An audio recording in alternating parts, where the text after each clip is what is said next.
Hello student, आज का हमारा टॉपिक है अव्यय। अव्यय वे अविकारी शब्द होते हैं जो कि चाहे हम किसी भी वाक्य से में लिंग बदल दें, वचन बदल दें या फिर क्रिया बदल दें या काल बदल दें। काल यानी कि हम वर्तमान काल या भूतकाल किसी भी काल में उस वाक्य को कर दें, पर ये जो शब्द हैं अविकारी हमारे नहीं बदलते। तो जो शब्द हमारे परिवर्तन नहीं होते हैं वो हमारे शब्द अव्यय कहलाते हैं। तो अव्यय हमारे 5 होते हैं। पहला है उसमें हमारा क्रिया विशेषण। क्रिया विशेषण अव्यय का मैं वीडियो पहले ही बना चुकी हूँ, तो आप उसको देख सकते हैं, जिसमें मैंने आपको बताया था कि अर्थ के आधार पर क्रिया विशेषण में कालवाचक क्रिया विशेषण, स्थानवाचक क्रिया विशेषण, परिमाणवाचक क्रिया विशेषण और रीतिवाचक क्रिया विशेषण, ये क्रिया विशेषण के भेद हैं जो हमने अपने पिछले वीडियो में देखे हैं। आज हम देखेंगे अव्यय के बाकी के भेद। तो उसमें सबसे पहला है संबंध बोधक अव्यय। संबंध बोधक अव्यय हमारा वो अव्यय होते हैं जो कि किसी संज्ञा सर्वनाम शब्दों का दूसरे संज्ञा सर्वनाम शब्दों से संबंध बताते हैं।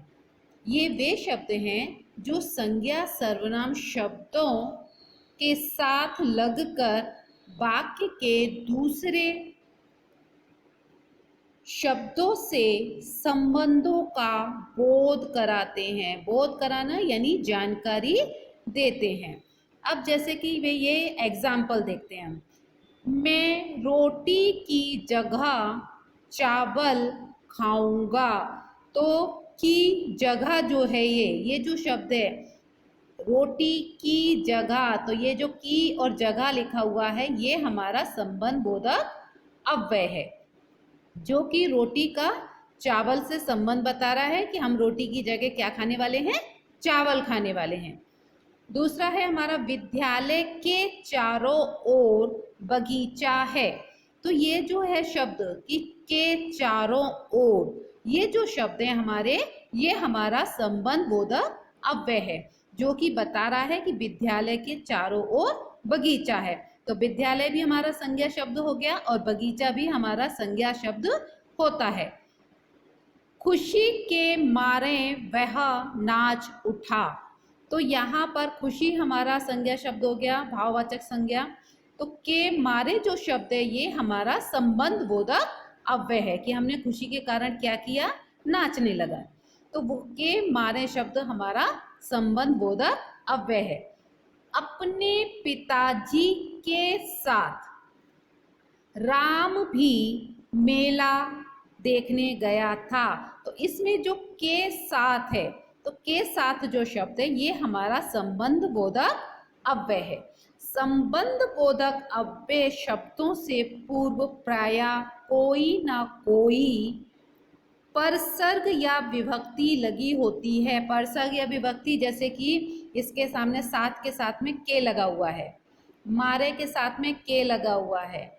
विभक्ति हमारी हो गई कारक की विभक्तियां। तो कारक की विभक्तियां जो संबंध बोधक विभक्तियां हैं कारक की, वो हमारी यहाँ पर लगती हैं। साथ के साथ में के लगा है, मारे के साथ में के लगा है। तो ये जो के साथ शब्द जुड़ के आता है, के साथ शब्द जुड़ के आता है, ये हमारा संबंध बोधक अव्यय कहलाता है।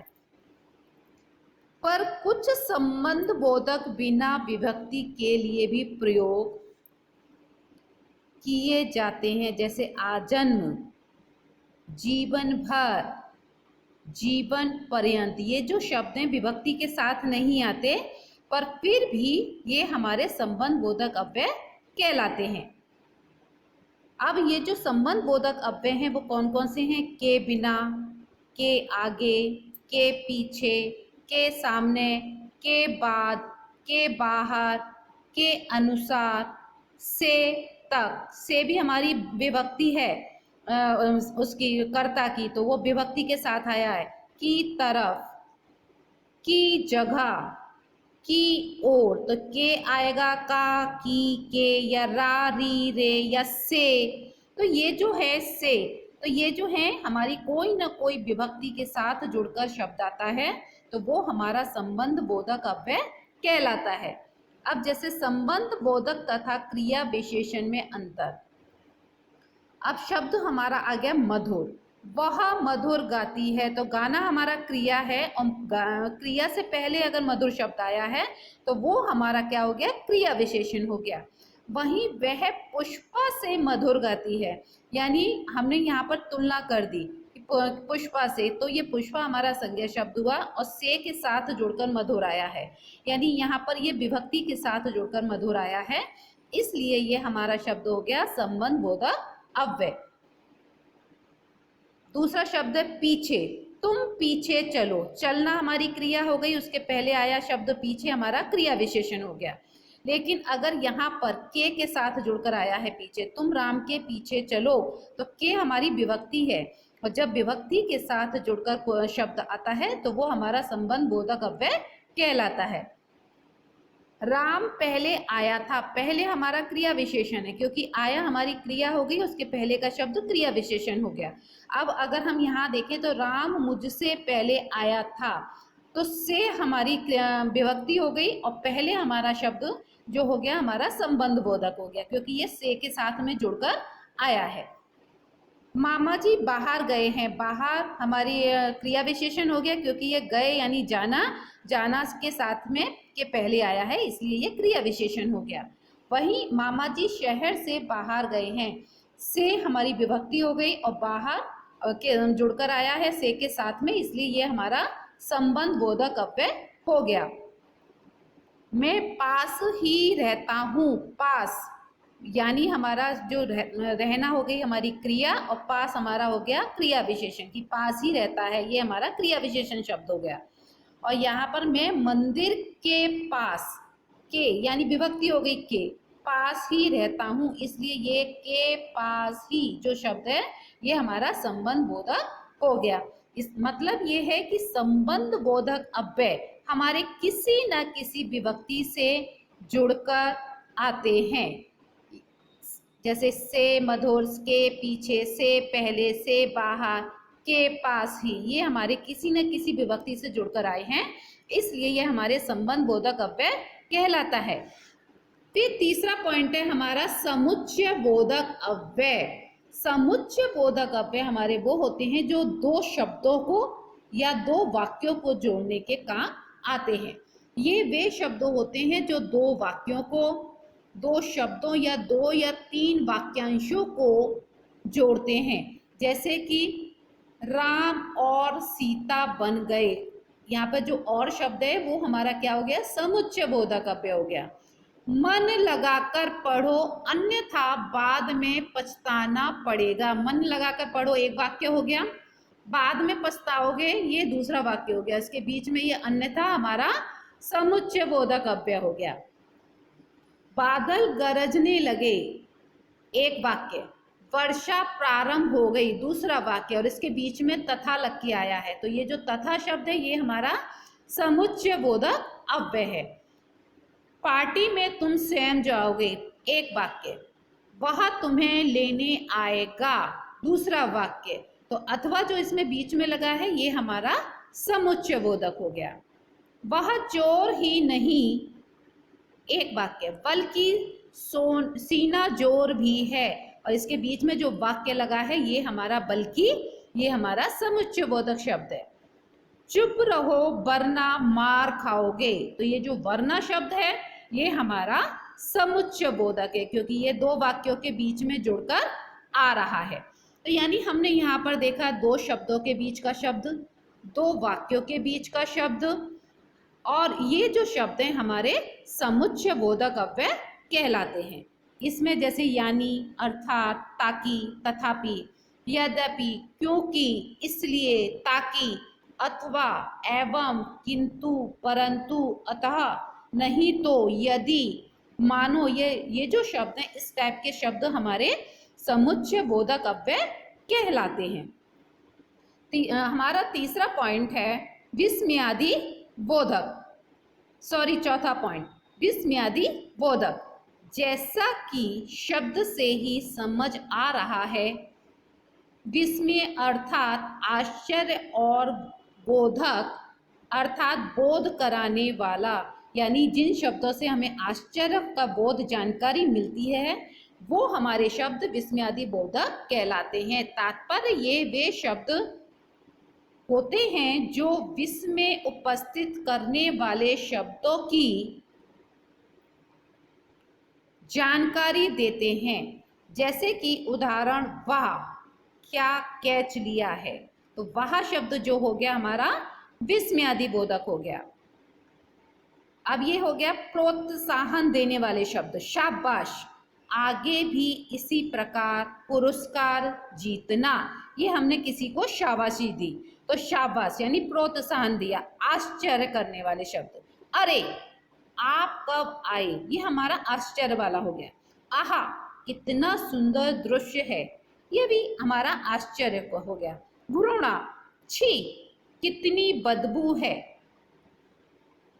शोक, हाय विचार घायल हो गया। भय, बाप रे इतना बड़ा सांप।